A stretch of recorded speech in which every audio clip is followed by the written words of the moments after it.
This episode is brought to you by Indeed. Stop waiting around for the perfect candidate. Instead, use Indeed sponsored jobs to find the right people with the right skills fast. It's a simple way to make sure your listing is the first candidates see. According to Indeed data, sponsored jobs have 4 times more applicants than non-sponsored jobs. So go build your dream team today with Indeed. Get a $75 sponsored job credit at Indeed.com/podcast. Terms and conditions apply. Mom, Dad, I'm not throwing shade, but the whole New Year's resolution thing, kind of slipping, no offense. Anyway, my best friend Jenny's dad, crushing it. He uses Blue Apron. He says he ordered 1-pan assemble and bake meals and these things called meal kits. They're all super easy to make. He keeps yelling, protein and fiber, baby. Also, the food, we tried it. So good. So maybe check it out or whatever. Blue Apron. Get 50% off your first 2 orders plus free shipping with code LISTEN50. Terms and conditions apply. Visit blueapron.com/terms for more. 5, 4, 3, 2, 1.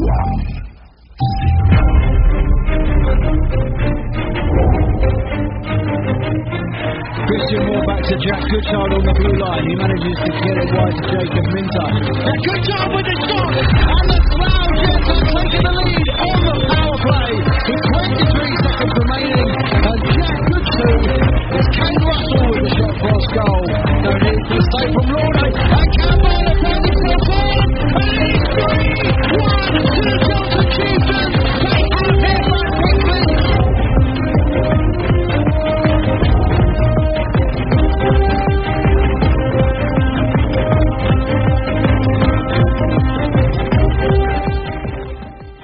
Hello and welcome to Zero Pucks Given, the UK Ice Hockey Podcast, hosted by me, Ben Hyde. And me, Caitlin Noah-Piner. Evening, mate, you alright? Yeah, how are you? I'm okay, apart from, you know what, having dinner earlier tonight with the radio on in the background, I've just had this, adult epiphany that Spice Girls 2 Become 1 is pure filth.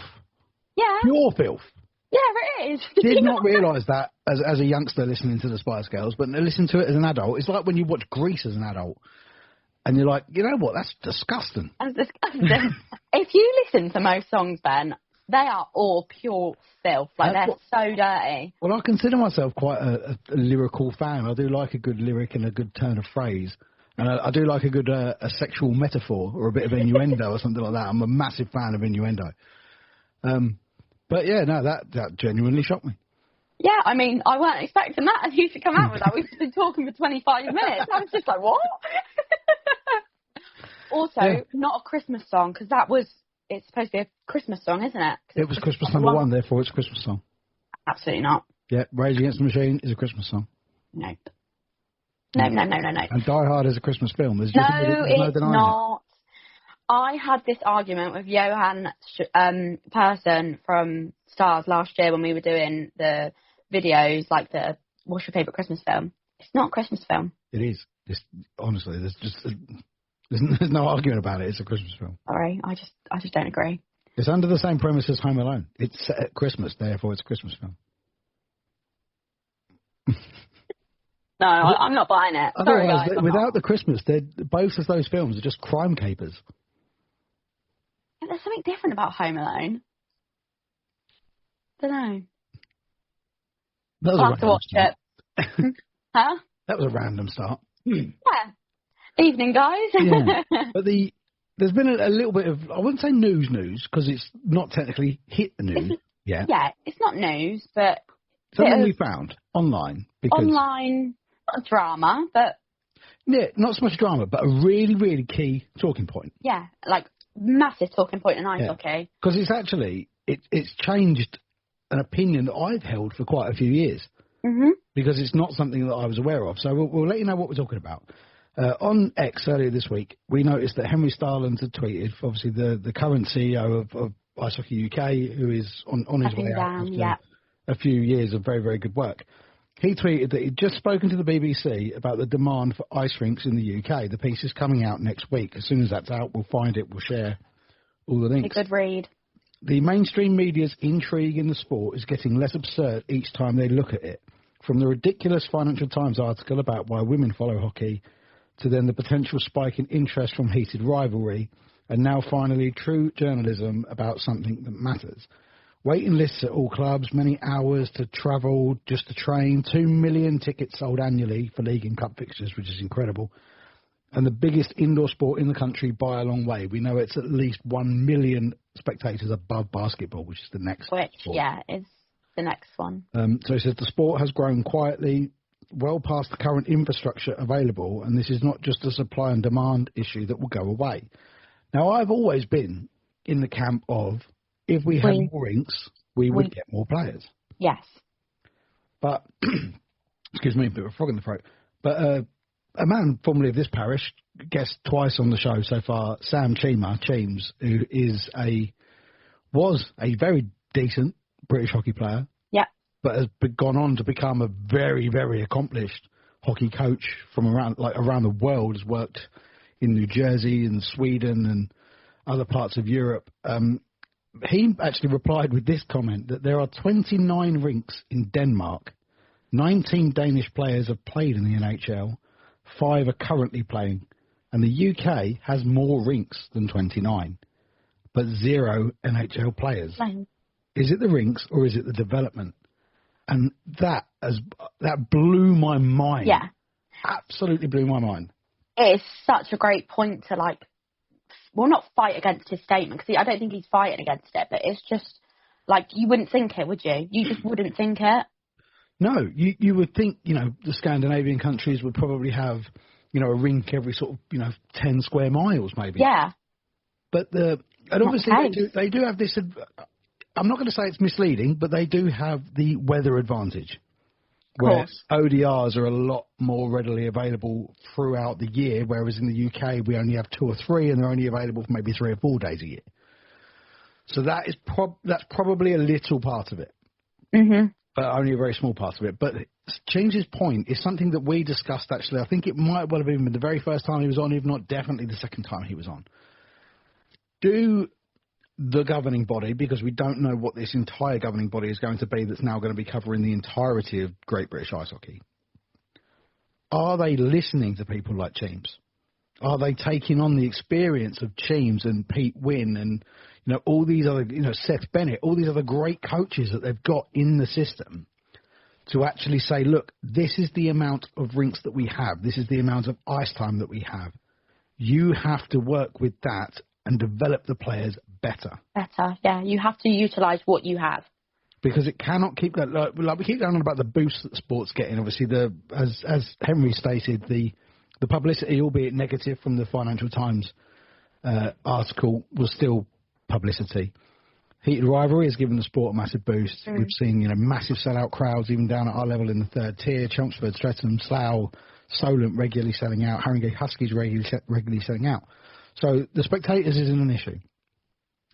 So now moving forward, it's about developing these players, because if we keep talking about maybe GB women or GB men making those Winter Olympics in 4 years' time, that's terrific. And that will give then a massive boost to the sport, and you will get even more youngsters wanting to play the game. But then how do you've got to get one in the big show. And I know Liam Kirk was so tantalisingly close, and he did get drafted, and he obviously was a Coyote, but never iced in the NHL. That's what we'll need. And the question is, how do we do it? Get better well, not better coaches, but you get more coaches, or just you improve the development system, which I don't think Cheems is saying that it's not working. It's more you need to improve it. Yes, to make it better. Agree. Yeah, it's not we're staffed. It's not working at all. It's this needs to be improved. So the UK does have NHL stars. Yeah, and I think, and Cheems, as you say, he's not the kind of guy to throw shit at the wall and see what sticks. What he says he brings his receipts with everything that he says through his experience. But it's how the country moves forward on development is utilising the skills and experience of the people that are offering it. And they have to do that moving forward. They absolutely have to do that. They have to do it. And also, this is the future of ice hockey in the UK. This isn't just, kids. We're on about them in 5-6 years' time when, they are old enough to play senior hockey and, go abroad and play hockey. That's what's important, is the future of this country within ice hockey. And You know, it's topics like this that need to be spoke about more. I saw the first picture I've seen this week of like a Ice Hockey UK and the NHL street hockey program that Henry spoke about when he came on earlier this season. And I've seen the first picture of that, of kids, you know, learning to play this street hockey style so that they can play, you know, and that's fantastic. These guys are like between 8 and 10. So like you're saying, in 6 to 8 years, they could be ready for senior hockey. Yeah. So you can't let it fall by the wayside. No. Whilst they're learning, it has to keep progressing and progressing and progressing. Because as they get older, they will need more in-depth coaching. You know? They will. And obviously, and things like Ozone. Ozone is fantastic. And as we've said about Danny, could you possibly franchise it? But Ozone is not just about having a rink in a warehouse unit. It's about the people at Ozone that make Ozone what it is. So that is the only way that Danny would ever franchise it, if that could be guaranteed. Yeah, and if you can't guarantee it, there's no point. No, because that's Danny's reputation. So online. So I'd understand if obviously Ice Hockey GB or whatever it is that's going to be called would go to Danny and say, we might borrow your model. You know, it's not going to be Ozone. Ozone is yours. But we might. Henry spoke about the potential of using synthetic surfaces because it's a lot cheaper to maintain than actual ice. Just something that can help the players have more time, even during the summer, which is obviously where I'm saying, like in the winter in Denmark, there is a lot more ODRs available. So, but yeah, I thought it was a fantastic point, and it really, really did get my brain ticking. Yeah, no, like you said, it changed sort of my perspective on it as well. I think we both mutually said that this country probably would need more ice rinks, but Teams makes like a great point of it's not the ice rinks that are an issue. Yeah, when he said that we've got more than Denmark and that Denmark has that many players. Mental. Yeah, that absolutely blew my mind. And to be fair, all we're saying with the rinks now, you know, yes, obviously it wouldn't hurt to have a few more. Of course not. But with the influx of crowds being as big as they are, they need to you might need to expand them. They need to be bigger. Yeah. Maybe not new rinks, maybe just a refurbishment. So, well, I mean, a lot of the ones I've been to, you kind of look around, you think, could you get more people in here? A lot of them have been built literally for the amount of people that can get in there, and expanding them is not only difficult, costly, and time-consuming. It's in some of them, it's downright impossible. I mean, if you look at the likes of Planet Ice Gosport, and even the larger ones like Planet Ice Leeds, it's a large venue already, but could you get more seats in there? More standing? Possibly not. Potentially, yeah. I know Basingstoke got a safe standing set up, which is, again, I think there's some people that really enjoy standing and watching hockey. Physically, I can't really do it anymore.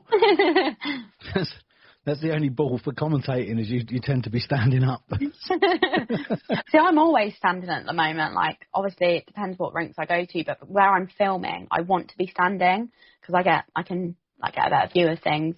But I don't know. I do like the idea of, say, standing. I think it's quite football-esque.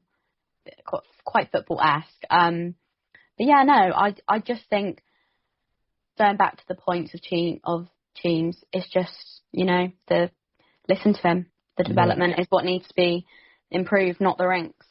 Yeah, absolutely. And he has just done a round 3, I think, with Nicky over at 4,000. So that'd definitely be worth a listen, because he's, to be fair, with someone like Cheems, every time he talks, it's worth listening because he talks from such great experience. Yeah. That what he says just makes sense. It's just all facts. It's like his opinions are just facts. Like, that's just how it works. Yeah.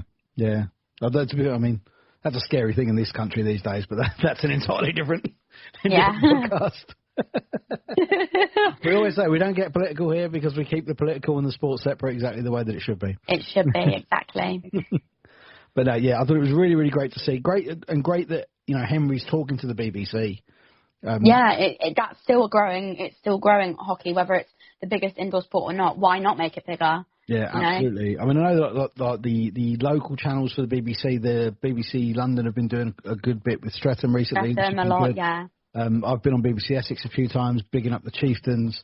So the local BBC stations generally do quite well with the ice hockey teams, but to get it nationally is really good. And obviously Henry's got a background in football, which is more the BBC's kind of flavour when it comes to sport. So that's probably why they were interested in talking to him, because they know his background in football.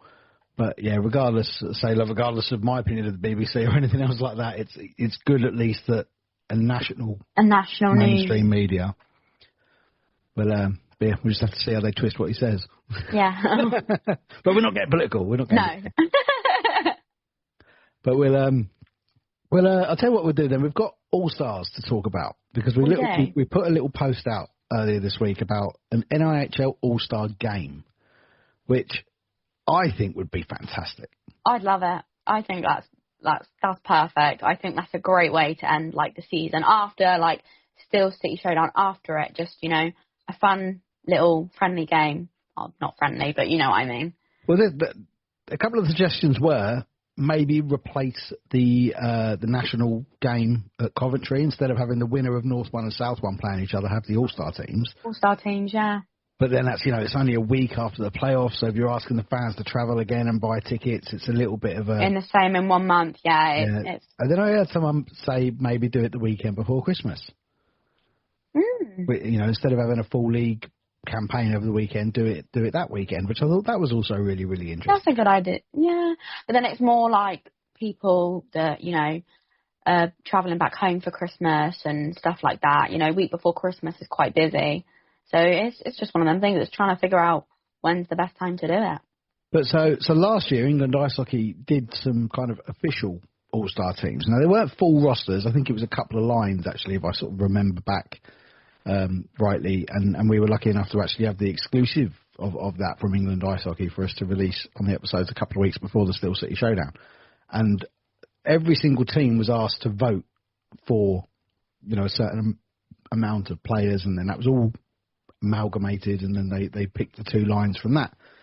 And yeah, the reason it kind of crossed my mind, it was because, and then James Hounsome, actually, who played in NHL 2 last year with the Warriors, he actually said about, do it NHL style and do it a whole weekend, and on the Saturday do a skills show, and everyone kind of showing off on the ice doing the little bits, and then Sunday have the game, and then perhaps a potential of doing, so you don't have to have full rosters of 20, do a 3-on-3 tournament maybe instead. But yeah, I just think it would be really interesting, and unfortunately, I think for it to work, the fans would really have to get behind it. Yeah, the fans would have to turn up for it. They would. They really, really would. And it's something that, like, as we get in a little bit closer into the playoffs now, obviously we're talking now when we're going to discuss the games. That's the penultimate week of the season. The final weekend of the season is coming up, and then we get into the postseason. I say every single year about the playoff final weekend. Look at the national weekend at Coventry. When they release the tickets, every single club has got their own little section. Yeah. And every single club feels it, regardless of whether their team are going to be there or not, because it's not really about that. It's just about the hockey that you're going to watch. It's about the hockey. It's a celebration of the hockey. And it's a weekend to put your rivalries aside and just come and enjoy the sport that you all enjoy, and enjoy a drink together and a little bit of banter and this, that, and the other, with thousands of like-minded people. So I would absolutely, I think now it's lifting the Iron Curtain, it's the 18th of March. I think the early bird tickets run out on the 14th of March. I can't quite remember. I think it was the 14th. So by all means, if I'm wrong, please do go and check. But if you do not yet have a ticket for the Steel City Showdown in Sheffield, and you follow a team in North 1, South 1, South 2 or North 2, please buy a ticket. If you're free, because... If you need to. Yeah. Because what a weekend it's going to be. I can't wait. I literally cannot wait for it. You're watching 6 games of ice hockey in one weekend. Yeah. What more could you ask for? And it's not just 6 games, it's 6 finals. Yeah, finals. And they're absolutely just this week I was writing my pieces for the programme, and I was remembering about last year and how they all went down, and the drama, but particularly like the Peterborough Phantoms against Sutton Sting game on the early Sunday afternoon. It was so dramatic. I couldn't keep up with my phone updating the goal updates, because it was like a basketball game. It was like, well, that ain't goal. I was like, oh my God. And they're just, the games are just so good. And the whole, the team rivalry thing, it just doesn't exist on that weekend. No, you just you're there for the love of hockey. Yeah, and it was so good to see so many different fans and players as well, players that would have wanted to be there playing, but they're not, but they've come along to support their comrades and stuff. And it's what a fantastic weekend. If you have the, don't put yourself in, under financial pressure to do it, but if you can afford the ticket and afford a little hotel if you need to for the weekend, please make sure you get to the Steel City Showdown. Do it, because it's going to be an amazing weekend, and like I said, I'm bloody excited for it. So you should be. I'm gutted. You and your golf. So then, the penultimate weekend of the season, Champions is done. Yeah. But there is still movement.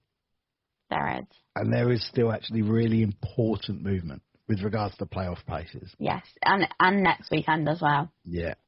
Yeah, this weekend coming is tense. Yeah. It is tense. But we'll start from Saturday last week at the Sapphire, where Romford and the Invicta Dynamos were going sort of head-to-head over the weekend. This was, ironically, the very first game of the season. Yes, it was. That sort of stood alone. I think it was the only game that took place over that weekend, or certainly on that Saturday of the opening weekend. And it was scrappy. Yeah. It was really scrappy. I remember you saying it's probably one of the worst first games of the season I've probably ever been to. Yeah, which I did. I spoke to Cole Lennon after the game in the corridor, and he said, "What did you think?" And I did say, "Oh, it was scrappy." But the way it kind of went down, Invicta, obviously, they've been terrific recently, playing, very short benched. And all season they have been. Yeah, but getting some terrific results in the league. Yeah. Their form, particularly away from home, their form has been very, very good. Brilliant, yeah. But it looked like it might not go their way on Saturday, actually, with an early goal from Romford. They took the lead through Luca Pascal, which, beg your pardon, I got that the wrong way around. Got that the wrong way around? Scored against his former club. Yeah, against his former club, yeah. I've seen the name and thought it must have been Romford. Romford, no. But yeah, it just looked like such an even game between these two sides that they've both been playing relatively short benched. They have. So they just must have some very tired legs coming in towards this last part of the season. I bet they're all just sort of waiting for the end of the season. Well, as far as I'm actually aware, I think Romford are actually nailed on for 7th now. I think they are. They have not got a game. Yeah, they finished their fixtures, didn't they, this weekend? Yeah. So their league position is nailed on, as is Invicta's in 4th. Yeah. So you could even forgive the two of them for taking the foot well off the pedal. But it's not kind of how it went down. Obviously, as I said, I've got the wrong team for the starters, but Luca gave Invicta a lead in the first period. Jack Woodstock, with his first goal of the season for Romford, brought it back to 1-1 towards the end of the second period. And then, as we say so much, it's all about timing on goals. Yeah, and there was 2 minutes later. Yeah, Invicta take the lead, but then straight after. Yeah, less than a minute later. Yeah, and Niels Muscat, I'm really struggling to believe that is only the second goal of the season for Niels Muscatlands.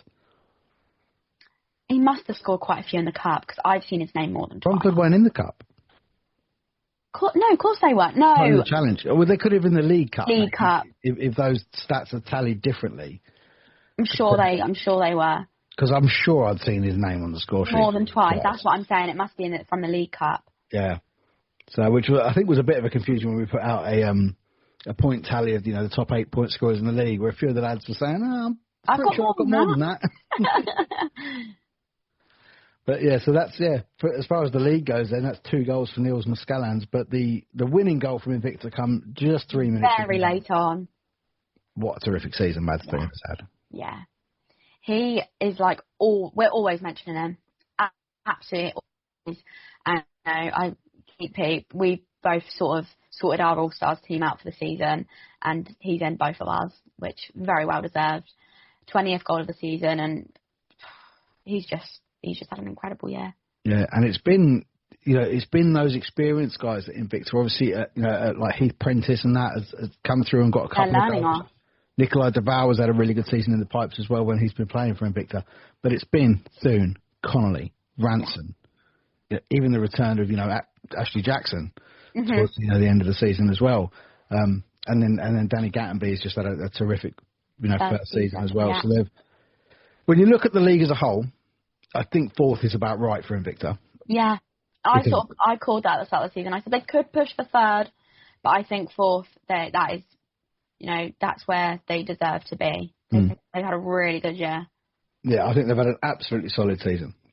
Very, considering as well, obviously playing short benched. Like every week, sometimes turning up with like 11 players.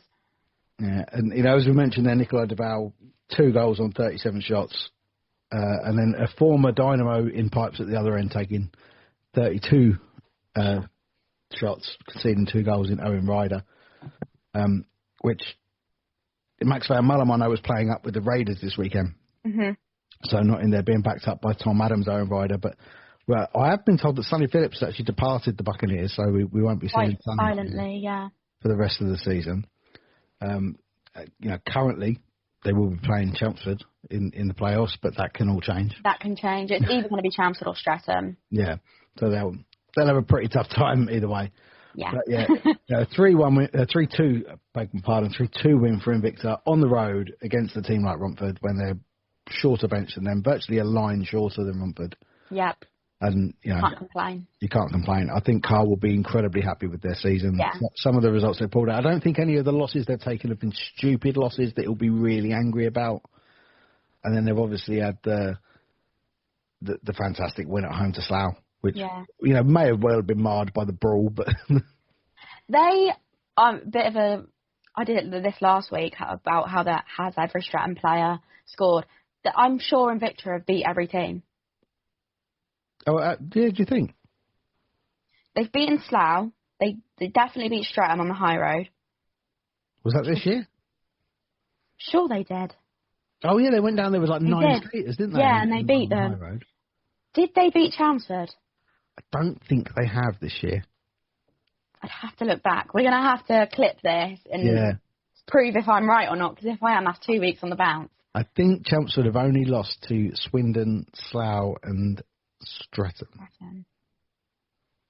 Well, if not, they've beaten every other team. Oh, no, Swindon, Slough, Streatham, and Solent in OT. So I think it's 1 OT defeat and 3 defeats for Chelmsford. Yeah. Oh, well, 4 defeats, but 2 with Slough. Let's have a look quickly. But I had 5 losses, Chelmsford, so it was one of them. I could be on something here. Could be, we'll have to clip that up. See if I'm right or not. That'd be 2 weeks on the bounce. I propose something and it's correct.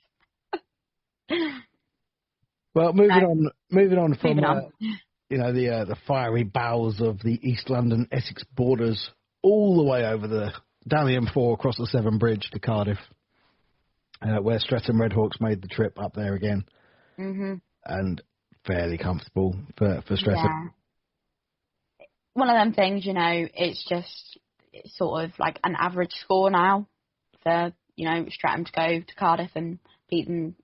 I mean, it's not as heavily, it's still a heavy defeat, but it's not as heavily as they've lost previously this season. No, and to be fair, that's a good one on Cardiff, because they had that period where they were getting tonked for serious double figures. Serious, like nearly to the 20s. Yeah, which, no one wants to see. So the fact that they've now brought this down to single figures when they're playing against the top sides is a very, very good sign. I think last week when Streatham went up, I think it was only 3-1. Yeah, it was like really little. It was not heavy defeat at all. No, so it's a massive sign that there is definitely improvement within those Cardiff ranks. Yeah, there is improvement. It's just not perfect, which you wouldn't expect it to be. No, of course not after the season they've had. But yeah, massive big up to all the guys there for keep plugging on as they have been. The goals coming, hat trick from Harvey Stead from the D. That's always good going. Danny Ingoldsby on the mark, couple from Aidan Doughty, couple from Ryan Watt. Rogue Cathcart getting the final goal towards the end of the third period. Ellis Shepherd pulling one back for Cardiff just before the end of the second period on the power play. So it's always good to score a power play goal. If you get the opportunity, and I mean they got the opportunity quite a few times, you've got to at least take advantage of it. Yeah, absolutely. Yeah, discipline was light for Cardiff, but Streatham, couldn't keep out, but you've got quite a few in there. Yeah, and as you say, when you get that advantage, you have to take the advantage. Yeah, you have to take it, and if you don't, that's where you need to improve on, because at the end of the day, you should be scoring a power play goal. Like, at least if you get a power play, you should be scoring it. I think actually on the whole, this year has been relatively poor for power play goals. I think power play goals, like, we hardly see them. Yeah, it's been, even at the games that I've been to see, whether it be Chelmsford home or away, or games that I've gone to see as a neutral, I often find that watching the power play there's not a great deal that goes on. It's only really, Solent at home are horrifying on the power play because they're so dangerous in that small rink. They really do pin you in to your own defensive zone. And then watching Slough on the power play, they're mad. Yeah, ridiculous. The speed in which they move the puck is phenomenal. But I think the defence overall in the whole league is getting better. That's why we're not seeing power play goals as much. I agree. I think the penalty kill has been incredibly high. Incredible, yeah. It has. Very, very high. So again, that's why they're not scoring. We'll have to look at the actual stats because they're all there to look at. Mr. Joe's not looking at them.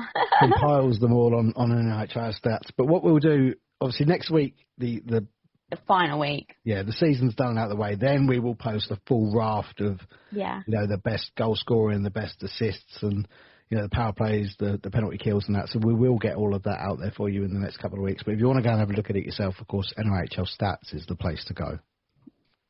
Yes, indeed. So moving on to the Sunday then, and Romford and Invicta did this little switcheroo.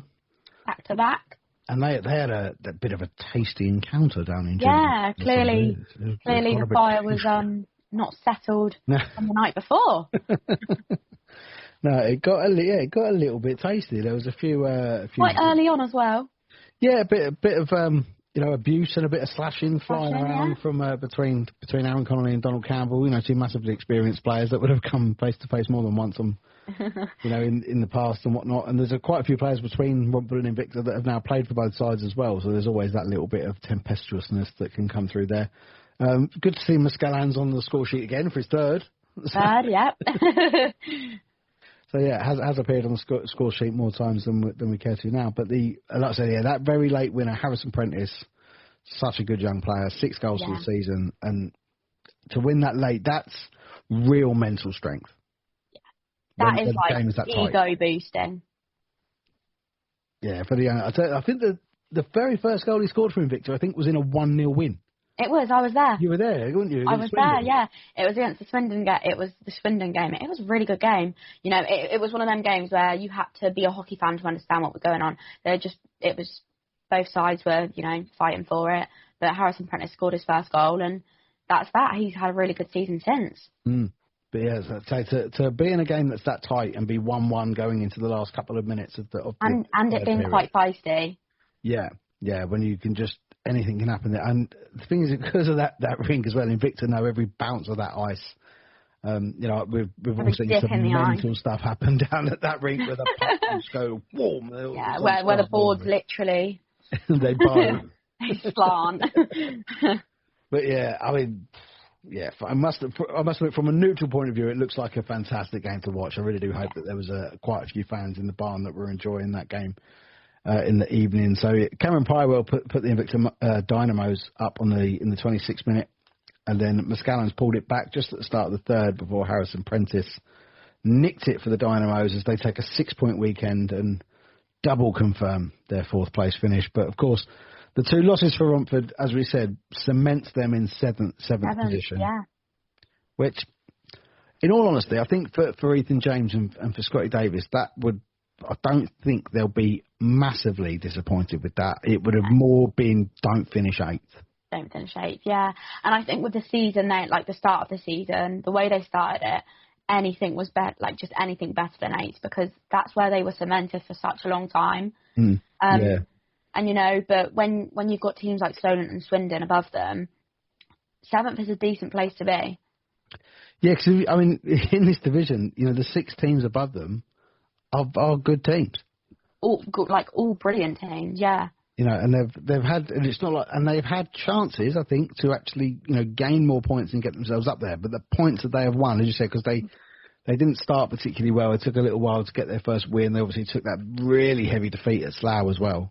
Yeah. Towards the start of the season. So I think on the whole, it's been a fairly successful first season there for Ethan James. Ethan James, yeah. A lot of young players coming through. They've not had the Raiders players, I think, as much as they maybe would have liked or thought. I don't know how much they would have liked it, whether they're just trying to use it as a development thing for the juniors to come through into the Buccaneers and then eventually into the Raiders. But, yeah, they've, occasionally they've had, Harvey Briggs, Joe Tomlin, seen TJ Anderson, I think, ice once for the Buccaneers this year. Yeah, we have. But the fact that, this side of, and it's not, obviously, they are 7th. There's 8 teams in the league. They are well clear of 8th. Well clear. Yeah. Well clear. Yeah. But they weren't. They were the ones struggling for a while. Yeah. And I think they were on 0 points for the first 5, potentially 6 weeks, maybe more. Yeah, they're sort of right down there. When they did improve. Yeah, when they did improve, they improved quick. Like, it was fast. Yeah. They went from 0 points to about 15. Yeah, and almost similar to kind of how Swindon, hit the ground running at the start of the season. I think the first game... Running, and then they stopped. Yeah, they lost at home 6-1 to Solent, I think, in the first game. And then they went, as you said, boom, 15 points, bang, really, really quickly. Yeah. They beat Chelmsford at home. I think they took Slough to OT, I think, really early on in the season. Mm-hmm. But and then they kind of died. Once they'd qualified for the semi-finals of the Cup, they kind of died off a little bit, and then they've come back towards the end of the year. So yeah, like I said, that battle between Swindon and Romford in 6th and 7th was really, really good come the end of the year. Mm-hmm. It has been, but Swindon took the top of it. Yeah, Brad Windibank, he got the run out for Invicta on the Sunday night, 1 goal on 18 shots, and it was Owen Ryder again in the pipes for the Buccaneers, back on his old hunting ground. 2 goals on 41 shots and a minute and 19 having a seat whilst the Bucks went through with the empty net. Unfortunately, weren't able to equalise. So we move on to the Riverside on Sunday as the Chelmsford Chieftains hosted the Solent Devils in their charity game. We put a post out about this earlier in the week because we didn't actually really mention in last week's episode that it was the charity game. Right. And the 2 charities that the Chieftains work with, both have had representatives come onto the podcast. The episodes are there to go and listen to. I think off the top of my head, they're episode 10 and 20, so obviously quite a long time ago. But they're incredibly poignant episodes, the charities that they're involved with, and everyone, I would imagine, knows why they're involved with those charities as well. And, it's just, incredible work that they do. And we've said when we speak off air, I remember even my wife saying to me, how did you get through recording those episodes and listening to those, harrowing stories? And I'm like, I don't know, because if I listen back now, it makes me incredibly emotional to hear everything they do. So I haven't seen a total just yet as to funds that were raised over the weekend for Aching Arms. I'm sure that will be out there in the next few sort of days. Yeah, I'm sure it won't take long for it to come out. So, the jerseys look fantastic in the flesh. The charity jerseys, they look really good. I think they was all auctioned off in, raising funds for the Aching Arms and for Poor Louis. So yeah, fantastic stuff from everyone at Chelmsford there for doing that, as they do every year for Aching Arms and Poor Louis. It's always a great occasion. First one I've missed actually since I've been going to Chelmsford, so I was a bit gutted to miss that. But again, another sellout at the Riverside, which is and they had a good show. They did have a good show, yeah. It was worth it. And it's one of those games, Solent. You just never know. You couldn't predict it. Solent, I reckon Solent are the hardest team to play in the league because you cannot read them.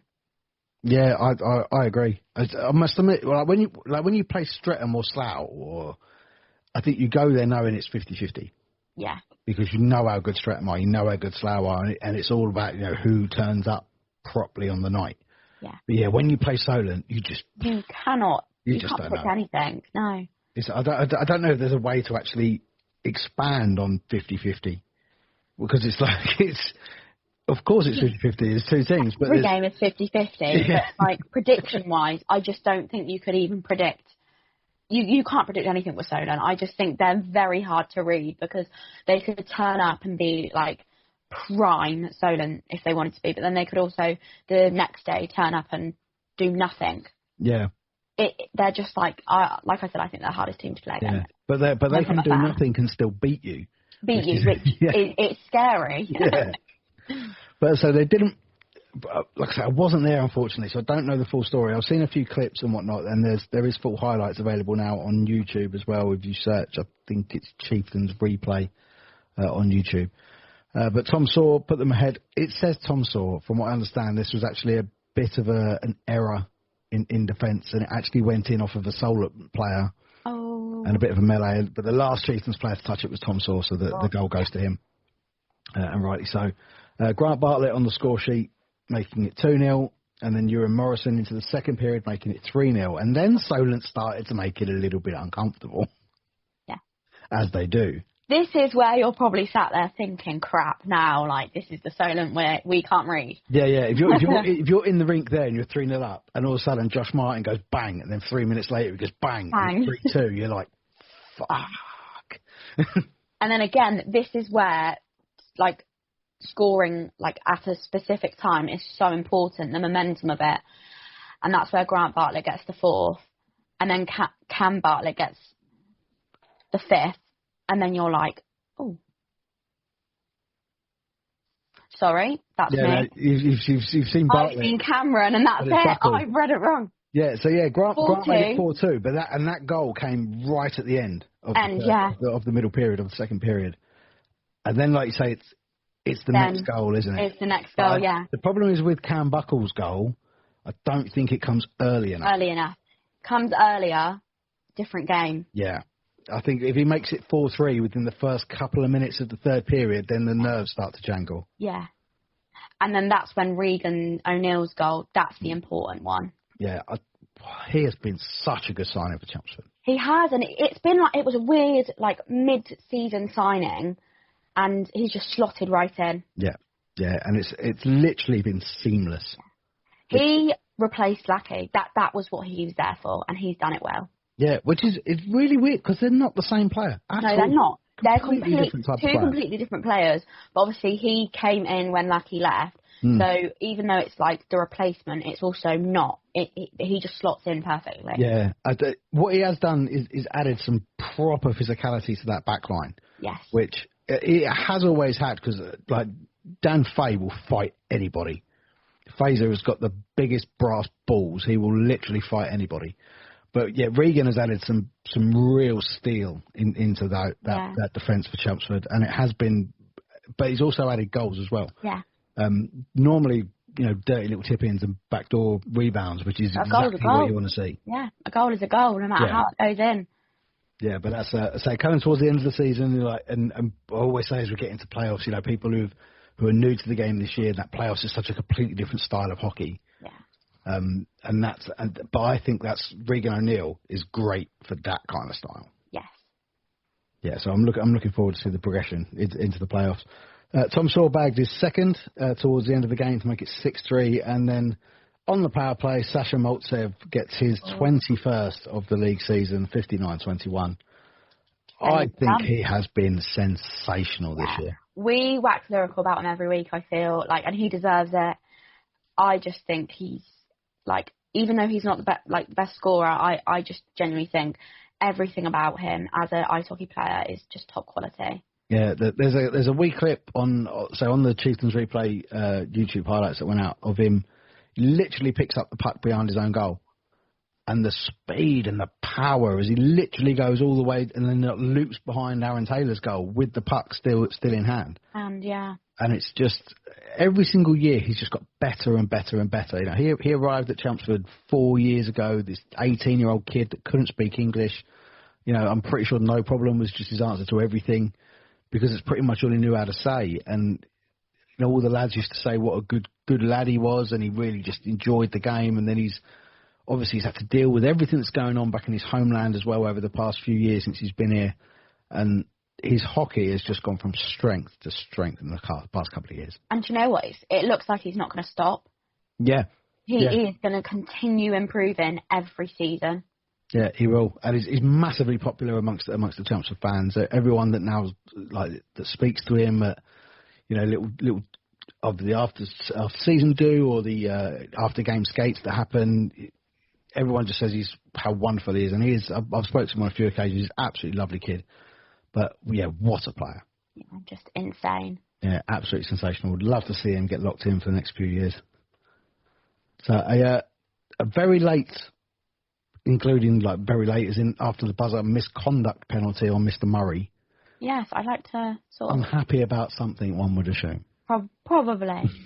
I'd like to see it. He's never too backwards in coming forwards, is he, though, to be fair, Muzzer? So I think if he was unhappy about something, he was always going to say... He makes it clear, yeah. He makes it clear. Yeah. But, so, again, I mean, looking down that Solent roster, and this is such a great thing, and how brilliantly they use the Solent Junior Devils and they use their pathway. Yeah. And that is what we go back to every week. Pathways are so important to have. Because it goes back to Cheems's statement, development. That is literally what ice hockey is sort of based on, is the development of it. Yeah, and it's something, again, when I said earlier, I've written some pieces for the programme for the Steel City Showdown. I mentioned the word dynasty because I really like it when you have, 2 teams, 3 teams even playing out the same rink. I like it when they have their own identity. So, obviously the Swindon Wildcats in our league are Swindon Wildcats too. That, that's fine for them. For me personally, I would prefer it if they were, a different cat or, to keep the theme, but, a different name, have your own identity. But it's important that the style of play is the same. Because then you can move up. Move up, and you're not having to teach young players completely different ways how to play hockey. Yeah, and I mean, a clear example of that is you this season have seen Slough Jets and you have seen Slough Spitfires, and they play in exactly the same way. So similar. It's just fast.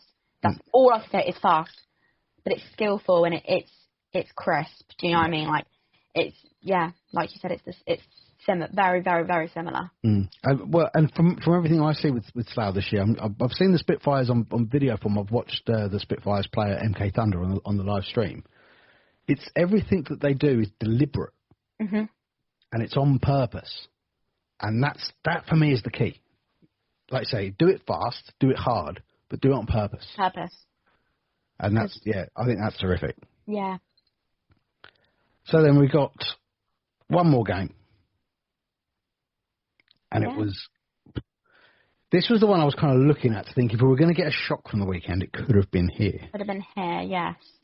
But it didn't quite happen. And I do think Streatham knew that it might not seem a big game, but this game's vital. Because this changes how this coming weekend can plan out. Yeah, because I think had Swindon gone there and maybe not even won, but just taking it to OT. And just docked Streatham at that point, the second would have been gone for Streatham. Yeah. And that's really, really important because it's not just, do you then play Romford or do you play Swindon? It's that you have that home advantage in the semi-final. And that's the really important thing.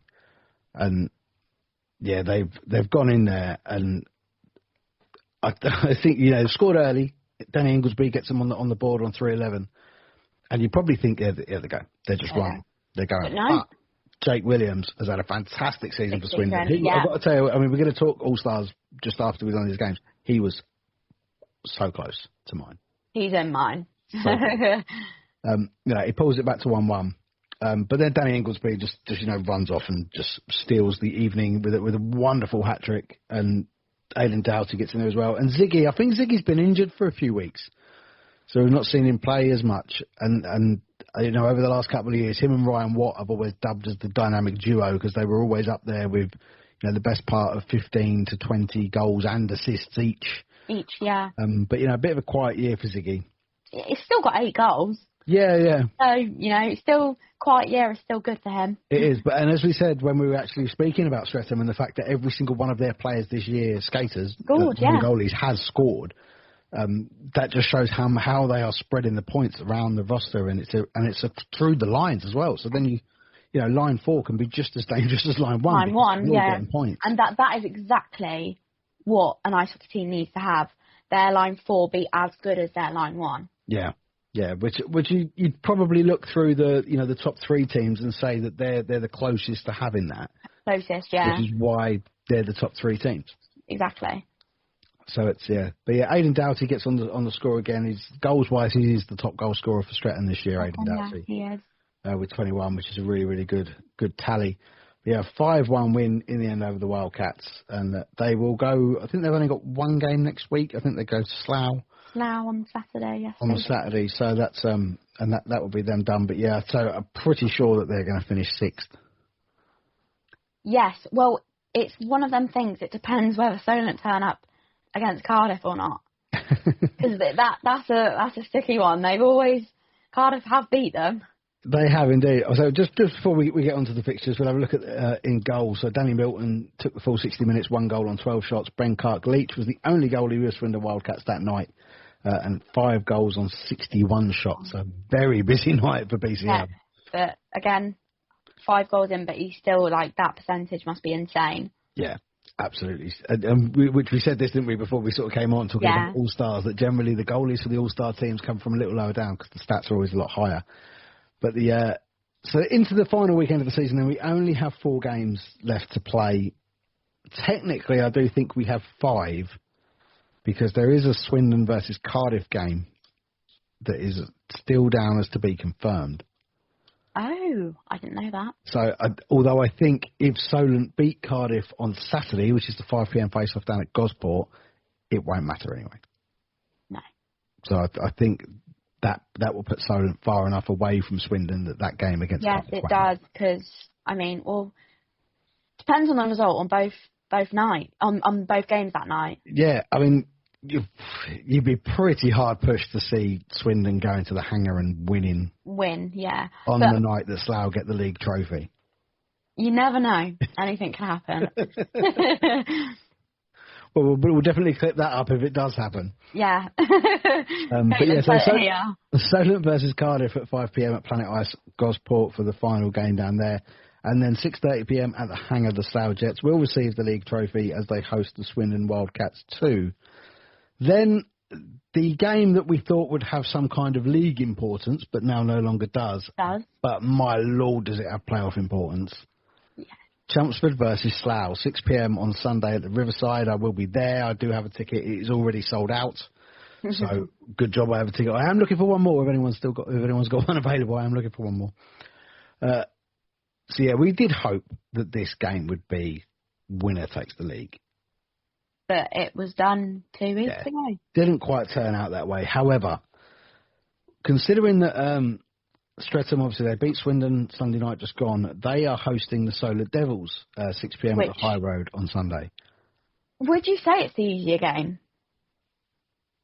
For who? Well, for Streatham. It on paper, potentially is the easier game, but than Chelmsford's game? Yeah. It's a real tough one. This is where it gets tasty for second place.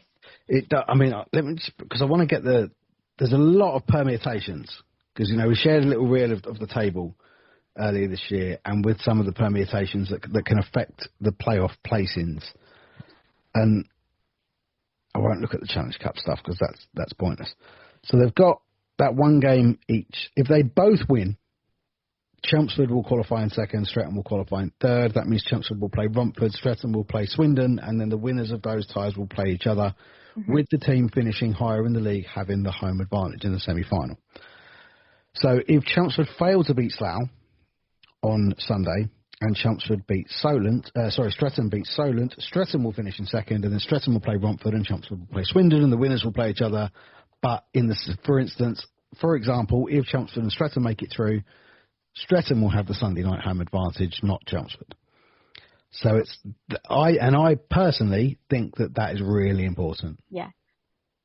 But then it could also be a thing of if Chelmsford takes Slough to OT but lose and they get a point, and Streatham win in OT. Oh no, they'd still be above them, wouldn't they? No, they'd be level. They'd be level. Yeah, they'd be level. So if Chelmsford were to lose in OT, they'd be on 63.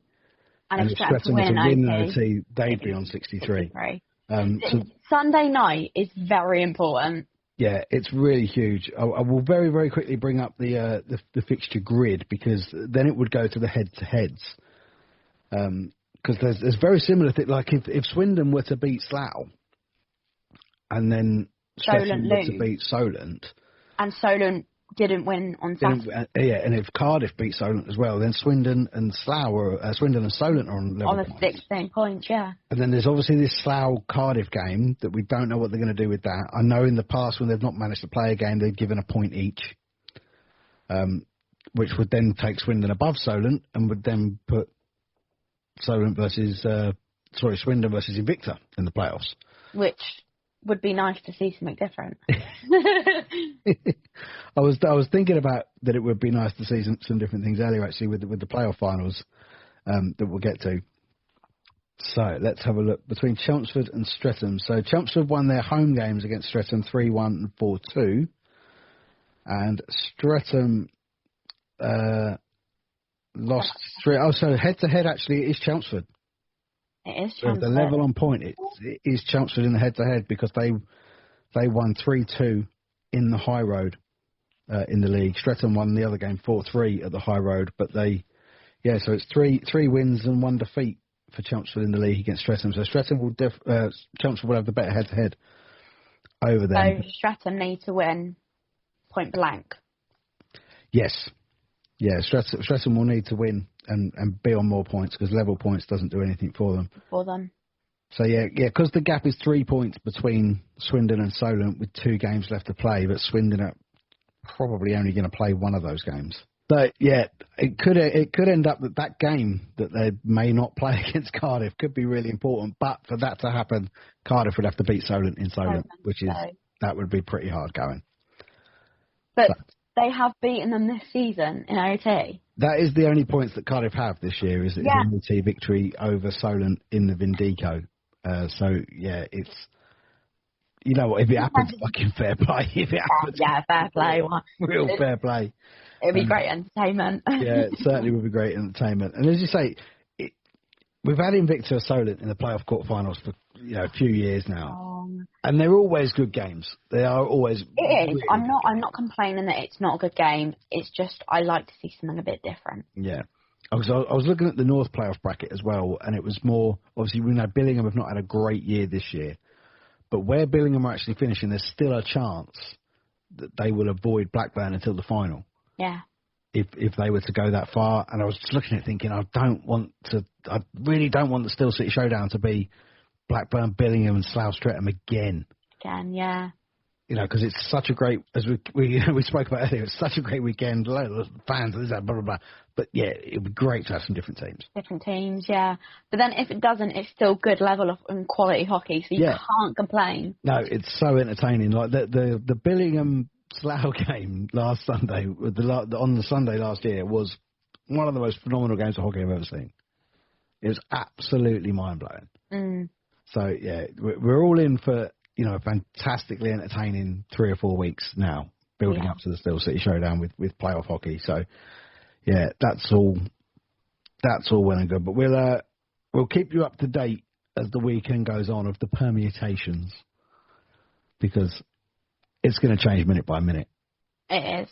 And the fact that both games on Sunday start at the same time, I think there'll be a bit of what's happening in that game in the period breaks. Yeah. If I'm at a Chelmsford game, I'm normally getting a little nudge from someone who's going, what's going on there? What's going on with this game? So always, fantastic to see. So from games, we will move on to, as we said, to a bit of an All-Stars stuff. Yeah. We put a post out this week asking about the All-Star game, and then what we always do at the end of every season is we put out a little post for everybody to give us your All-Star rosters, and we will share them out. So if you're joining us on YouTube, you will see this on the screen. But Caitlin, we'll start with yours. Oh, okay. Let's go for it. So my 2 goalkeepers are Ben Clark-Leach and Brad Winderbank. I think, both very deserved. My 6 D-men are Ben Neversell, Dylan Dix, Dan Gatenby, Megas Kennis, Harvey Stead and Alex Murray. However, that's a controversial one because he's also classed as a forward on certain stat websites. Yeah, he's very D/F. Very D/F. But in my team, he's D. Yeah.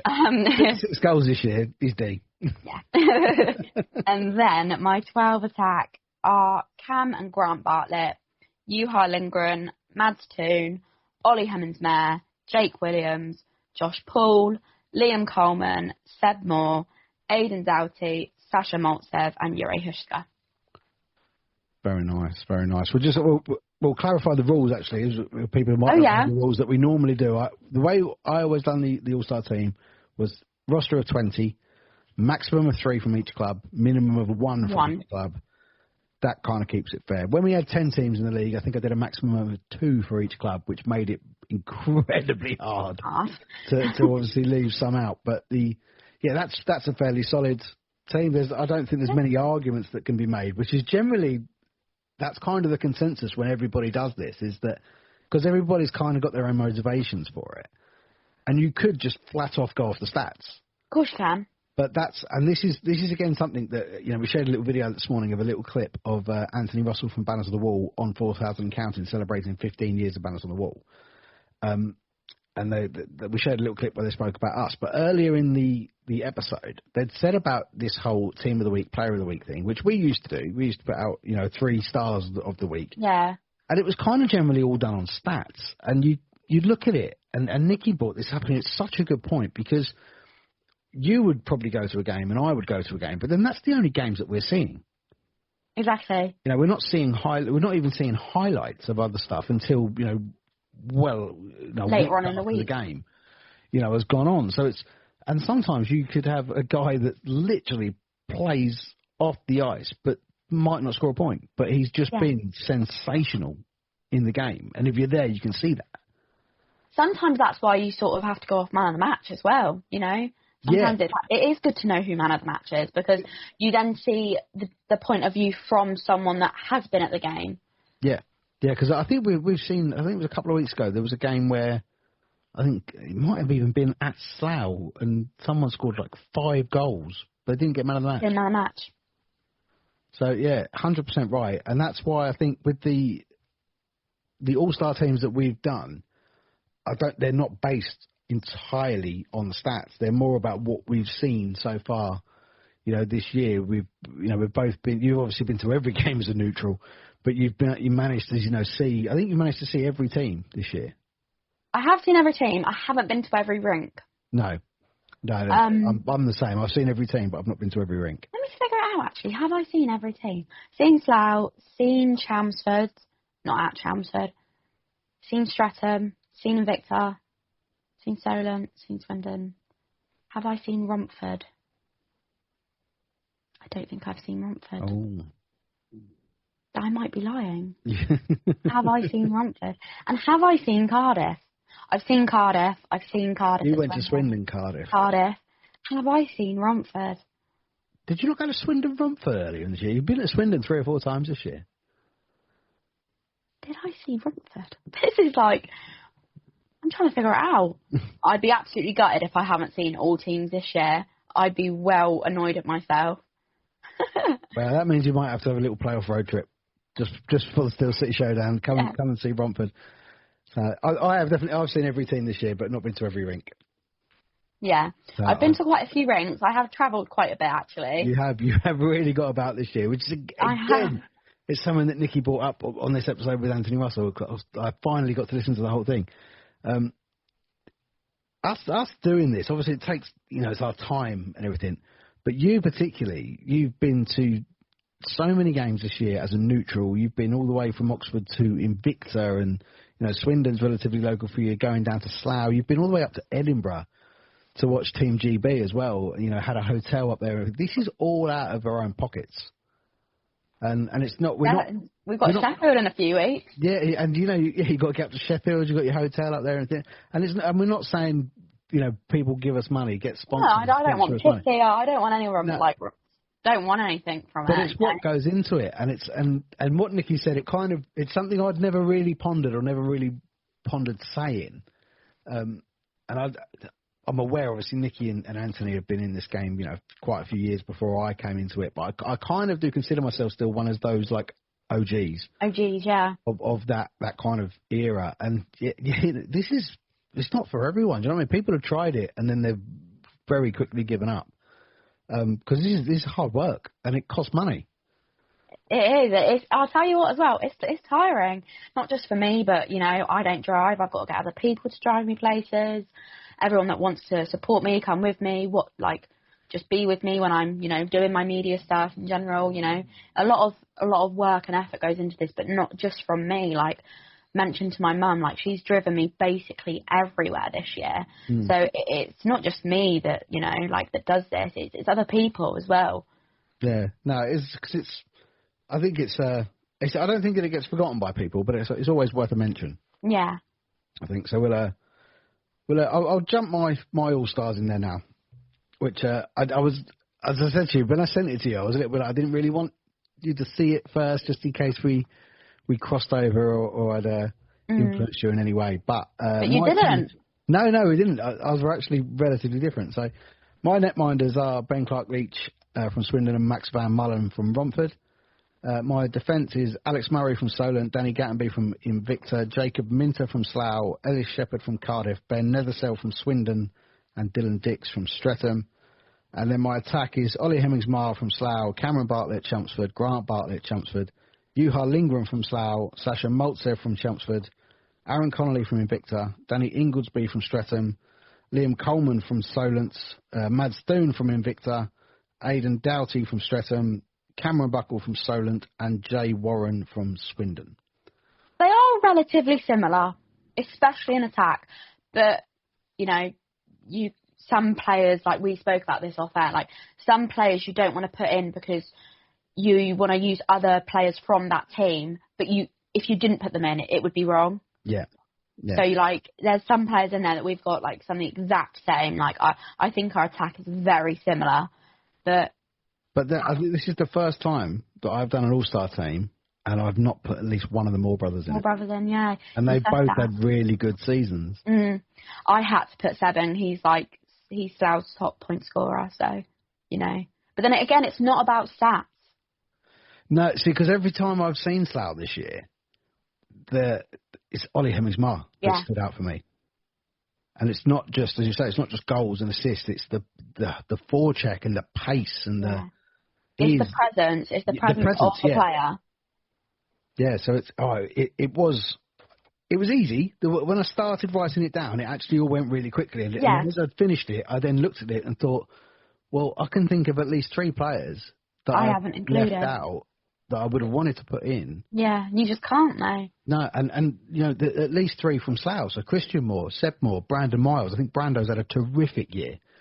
And really, really shown what a good hockey player he is this year as well, and how he's been involved with Slough. And then looking into the defence, I'm like, well, I've left out Harvey Stead, who's like one of the top point scorers in the league, and he's a D-man.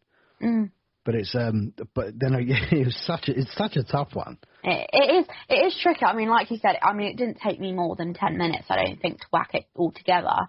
But it is because you're like, I don't want to leave that player out, but I'm going to have to because there's 3 other players from your team that have to be in my All-Star squad. Yeah. I don't know if they did an official one, whether they have to go by those rules.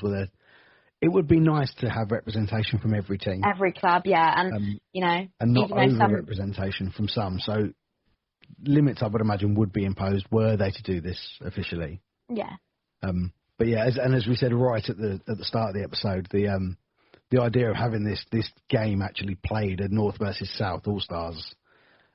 It's spine-tingling for me. I think it's terrific. It'd be brilliant. But then every person's All-Star team would be very different. So could you do it? Because there'd be a bit of, this player should be in there. Yeah, there'd be a way. I think you'd probably have to take, a 20 roster All-Star team from every club and also have fans voting. I think fans voting. I think democracy would be good. And then you could just it would just be done by even who's picked who, however many times, and that decides who's who it is. Like I said, when we said about doing it perhaps in the middle of the season rather than at the end, that's more likely to have people be available rather than season's finished, they're off on holiday. On holidays and, Because if it's going to be All-Stars, it's got to be All-Stars. It's got to be it has to be everyone, yeah. But yeah, it'd be a really interesting idea. From the post that we put out on social media, the fans absolutely love it. Notably, no players commented on it, so maybe they don't want to do it. I don't think they're into it. And as you were just saying there, we were talking about travelling around and doing our media bits that we do for this. You also had an experience on Saturday with Wycombe Wanderers. Yeah, I did. My second one. Yeah, no, it was really, really good. Football is very much my other sport. Everyone sort of is quite well known. I'm a Palace fan. I mean, you like to take the piss out of me on here a few times because of it. But no, sort of just getting myself out there. So, yeah. No, it's terrific. We posted the little clip that they put on their website about you. I've got us to mention, Ben. We got also, in there. I'll tell you what, I didn't even, I didn't tell them what the podcast was called, so they clearly looked into it, so we could have some news here, perhaps given listeners. Oh, yeah, maybe we could try. What would be the Wycombe's, I suppose Oxford, actually, when Oxford come back, would be the closest for the Wycombe fans? What is that close? I'm not too sure, actually. Oxford and Milton Keynes kind of in the middle, isn't it? Yeah. It's like sort of just there. It's quite little. Quite a little place. Oh, never mind. We could have some chair boys in the safe standing. Don't.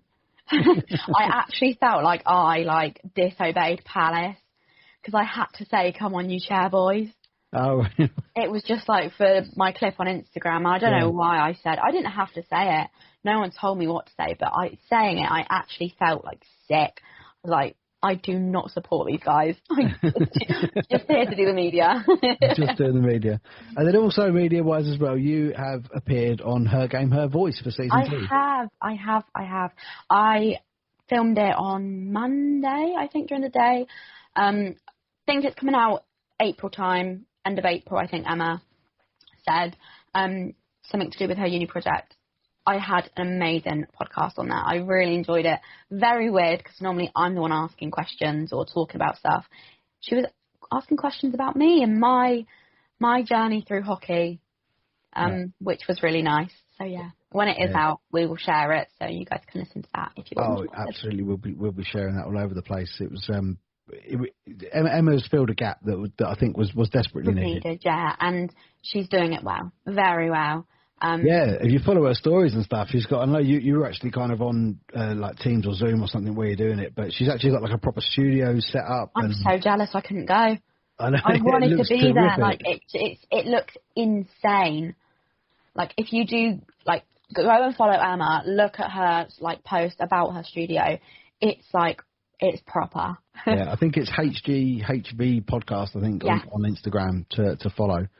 So yeah, but by all means, please go and have a look at that. And then obviously when the episode comes out with you, we'll be sharing that everywhere.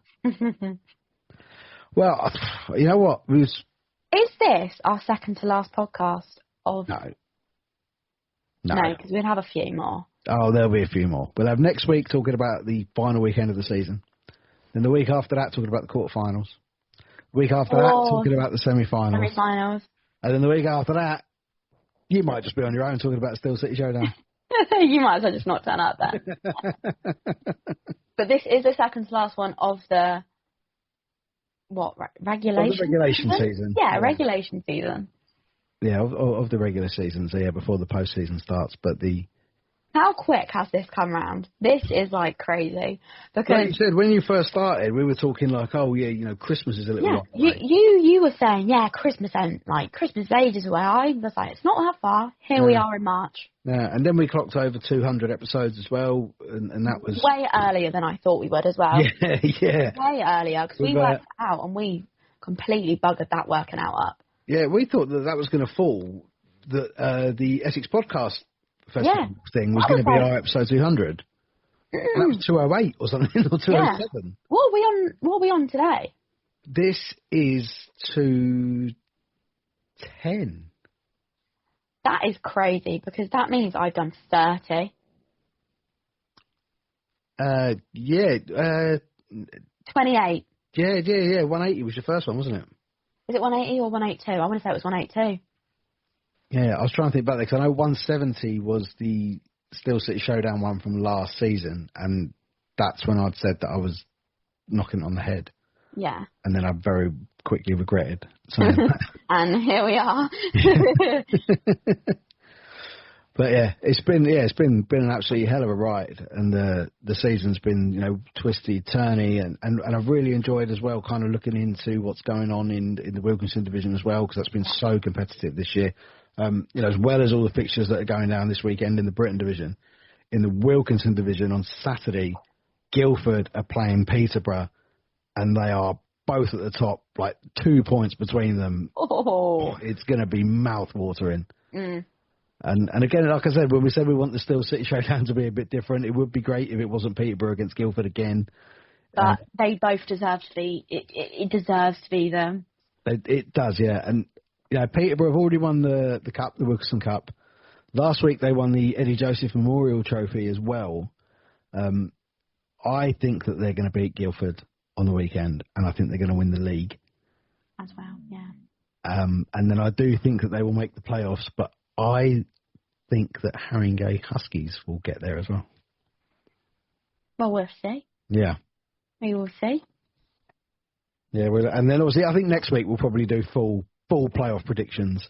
And we'll actually clip it so that we can follow up on it. I'm actually going to write it down. So next week, if you're watching and you just see me jotting down, it's because we keep saying, or I keep saying I would, for this last whole season, and I've never ever looked back or wrote down our predictions. Yeah, to be fair, I did put a post on Facebook as well earlier this week, because as much as obviously we're really excited about the Chelmsford versus Slough, Stretton versus Solent and all that, about who's going to finish second and third. In the Wilkinson division, not only are Peterborough playing Guildford for who's going to win the league, but Slough Spitfires have got Chelmsford away, and then they've got, I want to say, Solent at home on the Sunday. And if they win both of those, the Spitfires will qualify for the playoffs in their very first season. That is that's brilliant. You couldn't ask for a better season. No. Pretty much. No. And admittedly, they'll qualify in 8th, and they will play the league winner. But still, it's qualifying. Yeah, still qualifying. It's moving that kind of progression on. You've qualified for the playoffs. Now you've got a really, really hard game. What are you made of? Yeah.